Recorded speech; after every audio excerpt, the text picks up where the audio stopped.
I've hacked my finances, my diet, and even my consciousness. And each one of them failed.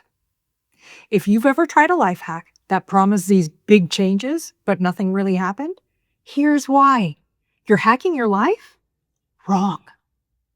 Hacks are great for optimizing, for getting that 1%, that 2% better, but for the 80% that actually changes your life? Not so much. In this video, I'll share with you the one path I found that actually works and why it's the one path most people spend their entire lives trying to avoid. I tried hacking my way to wealth, and that mistake cost me $15,000 in cash money. These were real losses, not on paper.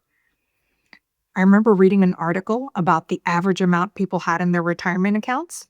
And when I compared that to my stock portfolio, mine was below that. I don't want to be average. Come on, I wasn't even average. I was below average. Enter the hack. Options trading. So I signed up for an 8-week course on selling options. Month 1, boom. I make $1,500. Not bad. Month 2, 2,000. Okay, now that's what I'm talking about. 1 month is a data point, but 2, a pattern. Let's back this truck up. Month 3, negative 15,000. That was painful. I cried. I literally cried. But here's what I learned from that situation. You can know something on paper, but not know that same thing from learned experience. I theoretically knew I could and would occasionally lose money, but I wasn't psychologically prepared for that loss. And in situations where you're dealing with tight timelines and rapidly changing conditions like the stock market, you could lose your ass. Or a cheek. Depends how big your ass is. I was lucky I could lose that money and I was still okay. But not everyone can. If a loss like that takes you out of the game, that is a single point of failure. You don't pass go, you don't collect 200. When you give yourself more time to achieve a result, you're buying yourself flexibility. Had I just been patient and bought the passive, boring index fund and left it the hell alone, I would have been ahead.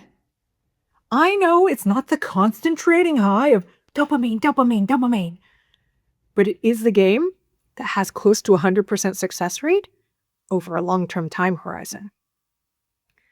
But that wasn't the first time I tried to shortcut my way to a better life. Nope.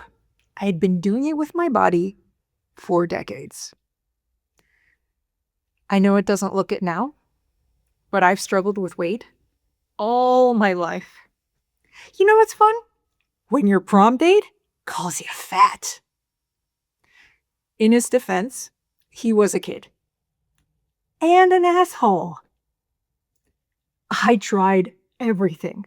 Crash diets, diet pills, crazy cardio at the gym. I got a trainer. I'd sweat my ovaries off in hot yoga. I was vegetarian, vegan. I went low carb. I'd intermittent fast. Whatever it was, I tried it because I wanted to find the thing, the one hack to rule them all. Then one day, I had an idea. Ding! Genius! I'll sign up for marathons and triathlons to force myself to do a ton of exercise.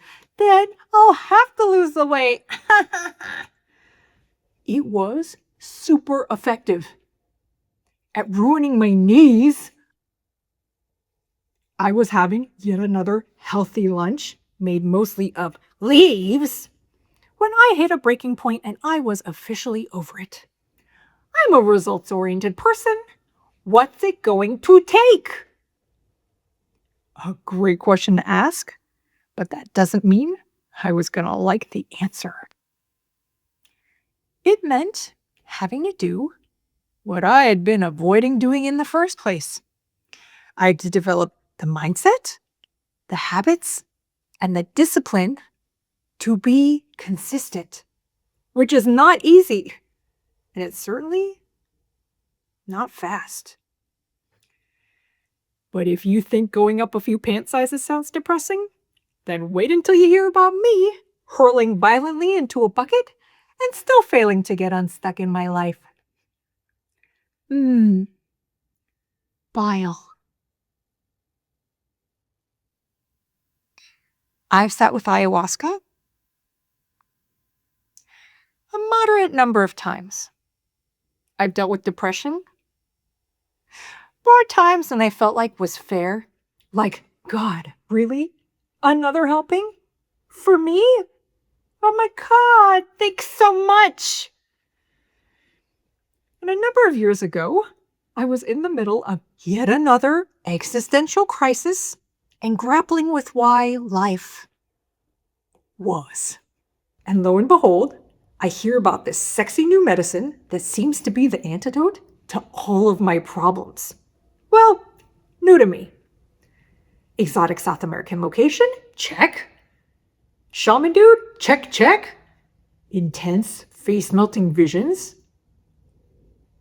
Sounds fun. Sign me up, baby. After my first retreat, it felt like life was different. Like I was different.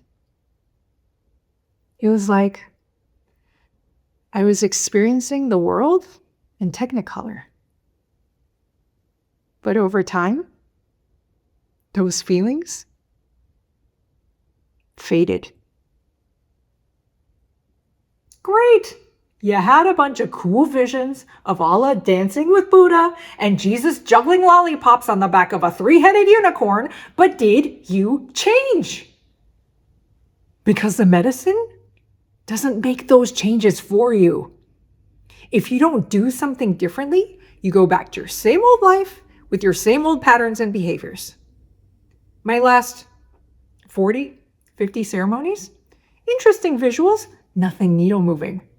And my depression came back while I was actively working with the medicine. You want to know why? Because the work that needs to be done isn't done in ceremony. It's done in life. All of the changes that have transformed me into this current version of myself came from doing the long, arduous, terrible, painful work of knowing myself, of setting boundaries, and of repeatedly closing out chapters in my life. It's hard, it sucks. There's a high rate of failure, and it doesn't stop until you die. But it does get easier with practice. So here's your bitter lozenge for today. Pick one thing that you've been hacking in your life and commit to doing it the slow, unsexy way for the next 30 days. No shortcuts, no cheats, just the work. Because I don't want you to just have the thing. I want you to become the person who can have that thing again after life kicks you in the teeth and leaves you for dead, which she does at the most inopportune times. The long path is the short path.